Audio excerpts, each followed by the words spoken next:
Giới thiệu với các bạn quy trình đại tu bơm HPV 95 cộng 95 hoặc HPV 160 cộng 160 bơm thủy lực của Komatsu. Quy trình đại tu bơm như sau. Quy trình này cũng có thể áp dụng cho các loại bơm thủy lực khác của hãng khác.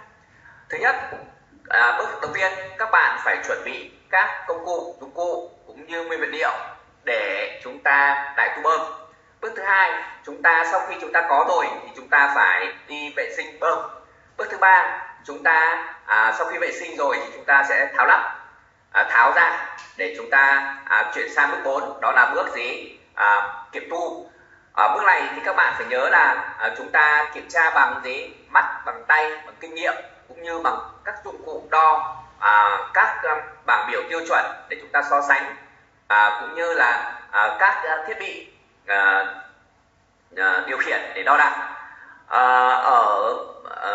Ở công đoạn này các bạn hãy sử dụng cái vòng tròn, đó là kiểm tra, đo đạc, khắc phục, xong lại kiểm tra, đo đạc, khắc phục các chi tiết của bơm để sao cho cái chi tiết cuối cùng chúng ta được một cái chi tiết của bơm chuẩn. Như vậy ở công đoạn này các bạn phải chú ý là với kinh nghiệm cũng như tài đo đạc của mình, chúng ta sẽ cho ra được cái kết quả của bơm là khắc phục nhiều hay khắc phục hết, loại bỏ nhiều hay loại bỏ ít ở từng mỗi người thợ kỹ thuật. Xong công đoạn này thì chúng ta sang đến công đoạn tiếp theo, đó là công đoạn số 5, đó là công đoạn lắp bơm. Sau khi lắp bơm xong rồi thì chúng ta chuyển sang công đoạn cuối cùng, đó là công đoạn test bơm và điều chỉnh các thông số của bơm.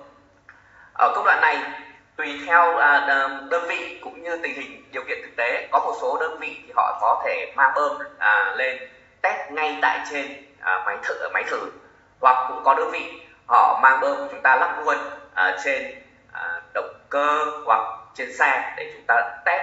Tùy theo tình hình thực tế của từng đơn vị một mà chúng ta có các phương pháp test bơm khác nhau, thì đương nhiên kết quả test của chúng ta cũng khác nhau.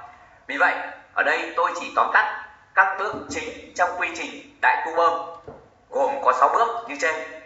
Tiếp theo tôi xin giới thiệu với các bạn công đoạn đầu tiên trong quy trình 6 bước đại tu bơm.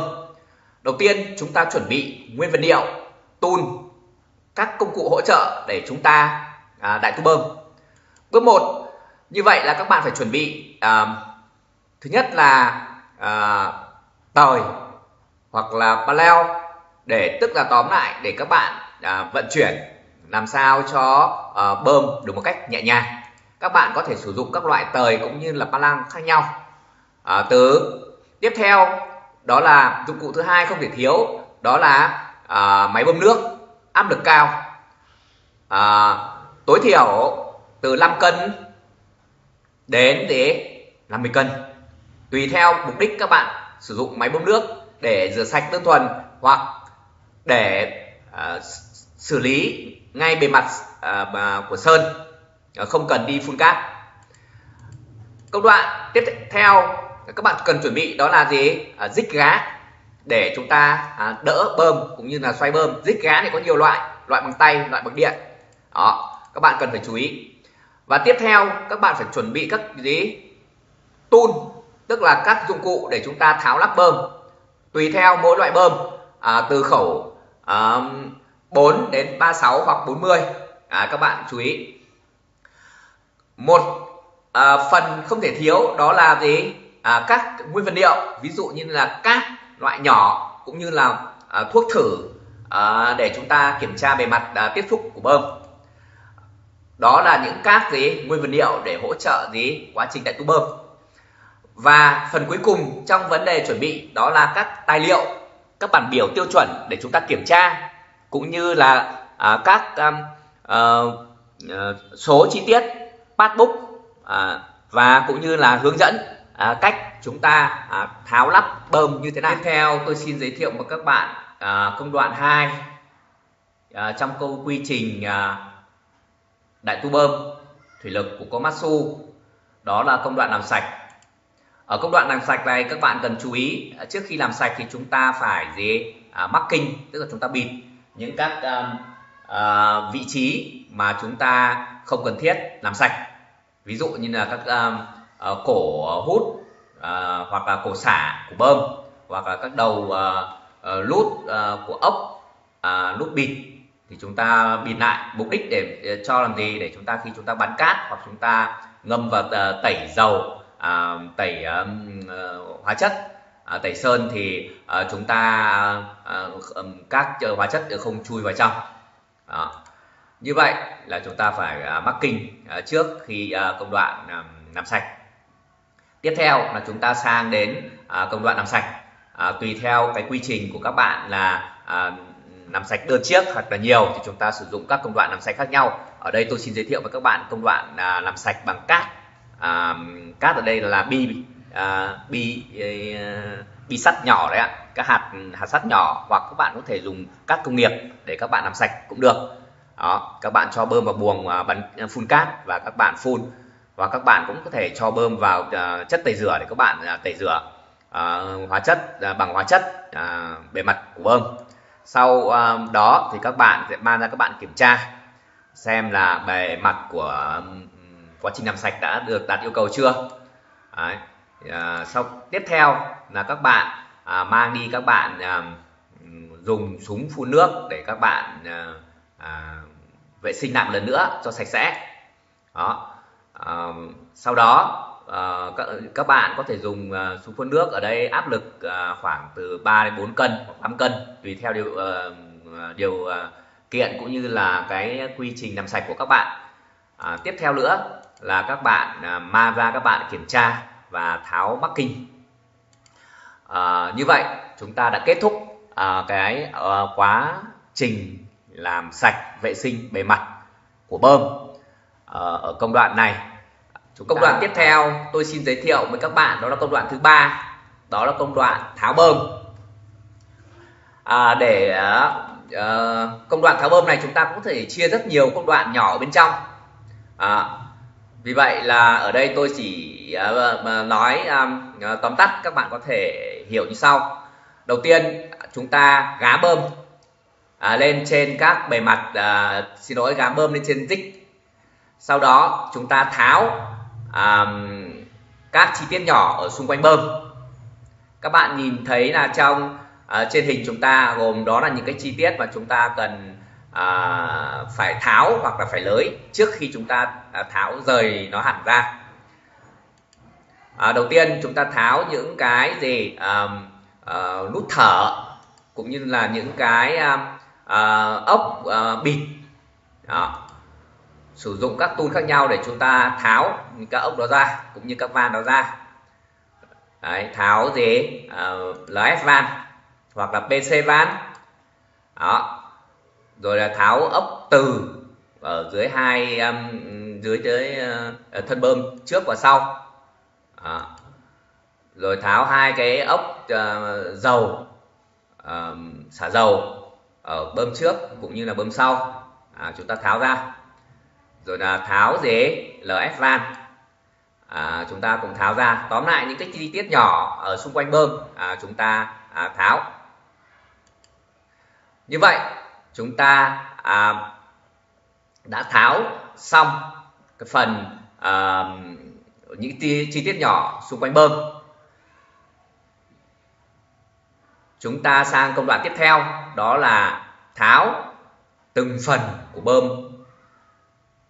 ra, đó là bơm trước và bơm sau và khoang lối. Sau đây là một số hình ảnh tháo các chi tiết nhỏ xung quanh bơm mà chúng ta cùng xem trước khi sang công đoạn thứ 2, đó là công đoạn tháo các thân bơm. Tháo các chi tiết nhỏ, nới lỏng các đầu van, servo. Chúng ta cũng có thể nới các ốc, các van trước cũng được, dùng các tool khác nhau để chúng ta nới.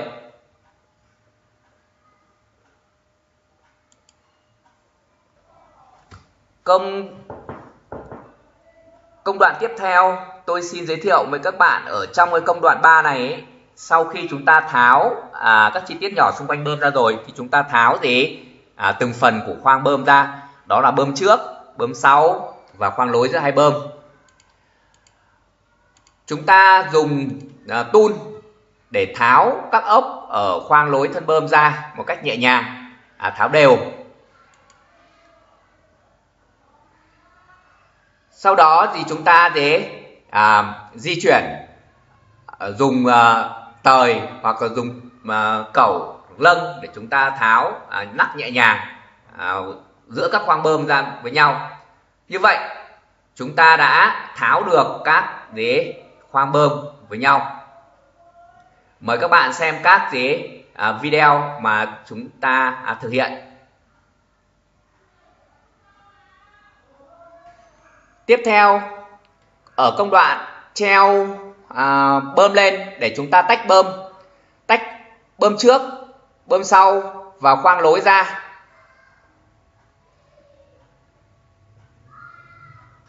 Ở công đoạn này là công đoạn tách khoang bơm.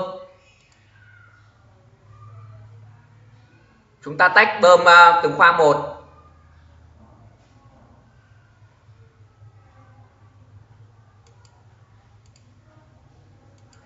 Tiếp theo ta tách khoang bơm lối giữa hai thân bơm trước và bơm sau, hoặc bơm sau và bơm trước ra.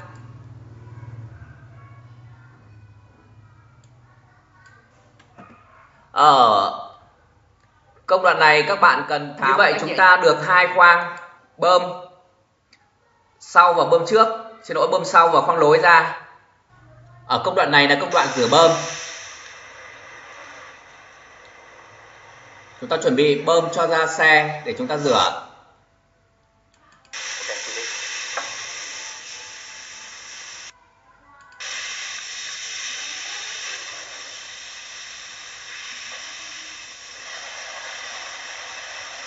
Chỉnh áp cho đúng tiêu chuẩn. Tùy theo, nhưng thường khoảng là 5 cân. Giờ bình thường.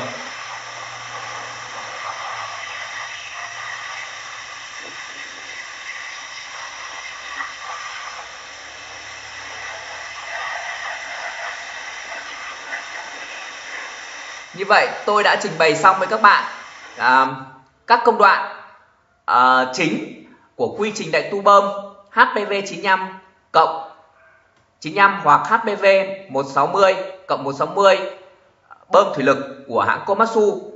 Một lần nữa xin chân thành cảm ơn các bạn đã quan tâm theo dõi video này. Mọi đóng góp ý kiến các bạn có thể gửi về địa chỉ email lợi.komatsuvietnam@gmail.com hoặc các bạn cũng có thể viết comment ở phía dưới.